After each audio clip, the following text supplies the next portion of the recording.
Hello, my beautiful souls! Welcome sa ating tarot reading sessions. Keep in mind, general reading po ito. Maaring mag-resonate, maaring hindi. Kunin nyo na lang po kung para sa inyo and leave the rest. Maaring mag-shift ang energies or magkabaliktad ang sitwasyon. Kaya kayo na pong bahala kung saan kayo nakalugar sa reading natin. Okay, oy. Let's see. Mukhang may nakakamiss sa'yo ngayon Nakagat mo ba yung dila mo ngayong araw na ito or nasa mid ka?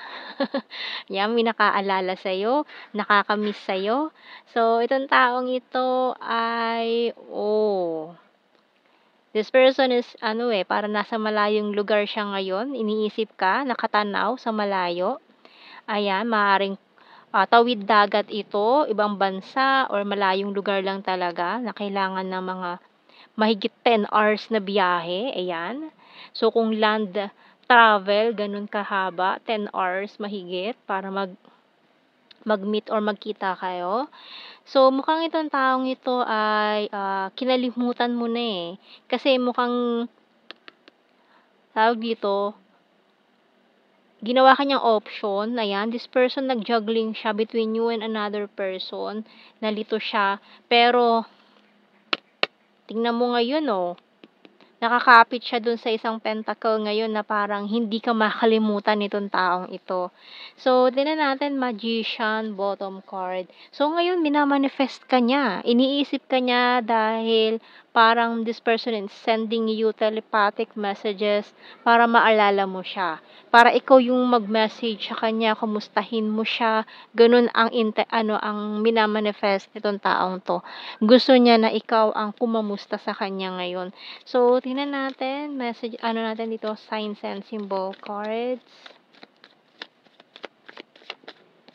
So, we have here airplane. So, confirmation na it's a long distance situation. Malayo kayo sa isa't isa.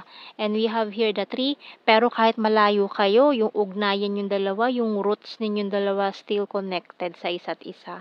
So, we have here the mask. May mga tinago siya sa'yo noon na mga bagay-bagay na ayaw niya malaman mo. So, we have here coffee, money, and this one is newspaper. Bottom card is key. Ayan. Pero talagang this person really, parang gusto niyang makipagkita sa'yo.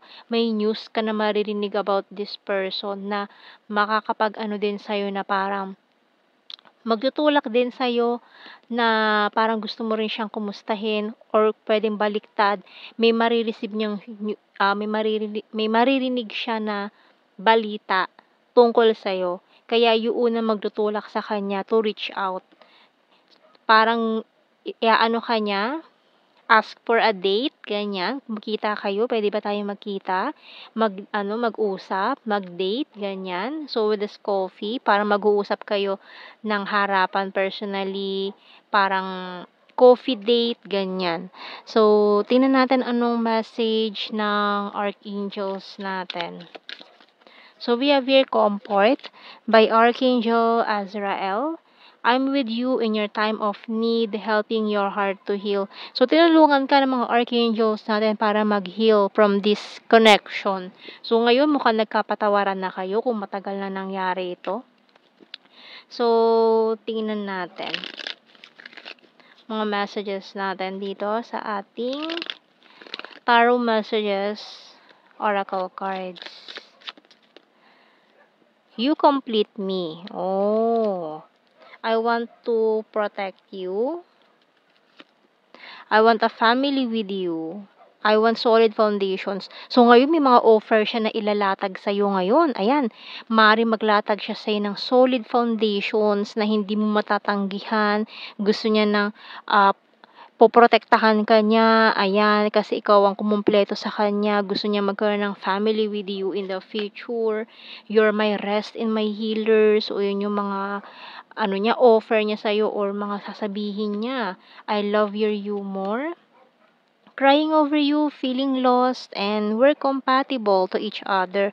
So, yung bottom card, I want to see you this weekend. So, gusto niya talaga makipagkita. Okay. So, maring weekend din mangyari itong date na ito. So, tingnan natin. We have here, I regret lying to you. It's time for me to heal now. So, maaaring parehas na kayo nag-heal from that connection from the past. I hide behind material things. Sometimes I stay awake thinking about you. Pero mukhang hindi lang to sometimes. Every day, hindi ka nawawala sa isip ng taong ito. So, I want to feel that way again. Just being near you is intoxicating. Kahit na yung, alam mo yun, pagising niya sa umaga, ikaw agad ang pumapasok sa isip ng taong to. You speak to me through music and the timing just wasn't right for us. Bottom card, I left you before you could leave me. Okay. So, kuha tayo ng mga initials natin dito. We have here W, J, and V. We have here G, L, D, F, P, letter C, K, N, A, bottom card. Okay, so kuha tayo ng blue card natin. We have here confessions. Marami mga gustong sabihin. Pero nag-iipon pa ng lakas ng loob para sabihin ang mga gusto niyang sabihin. We have here soulmate. So, iniisip niya, soulmates kayo, ganyan. And ayaw niya nang pakawalan ka this time. Kasi ginawa niya na yan dati, pinakawalan ka niya eh.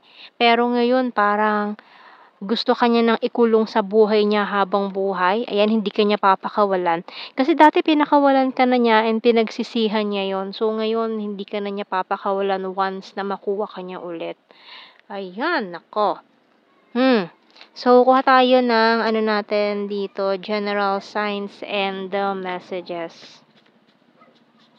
So, we have here patience, please. So, talagang mahabang pasensya nitong taon to. Matagal ka na niyang gustong lapitan, kunin, pero talagang nagpapasensya itong taon to kasi gusto niya maayos lahat ng plano niya. We have here sweet, past person, shy at first, karmic relationship, party animal, cup is water sign, Cancer, Scorpio, Pisces, popular, caring, divine masculine, private person, number 3, practical, number 7, Scorpio, may pagka-possessive, pero in a good way.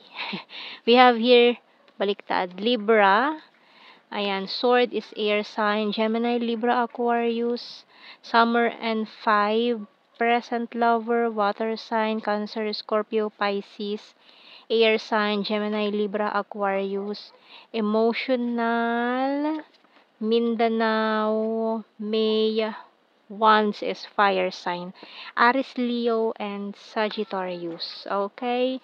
So, ayan ang ating reading, my beautiful souls. Thank you for watching. Take care and God bless. See you in our next reading, guys. Bye-bye.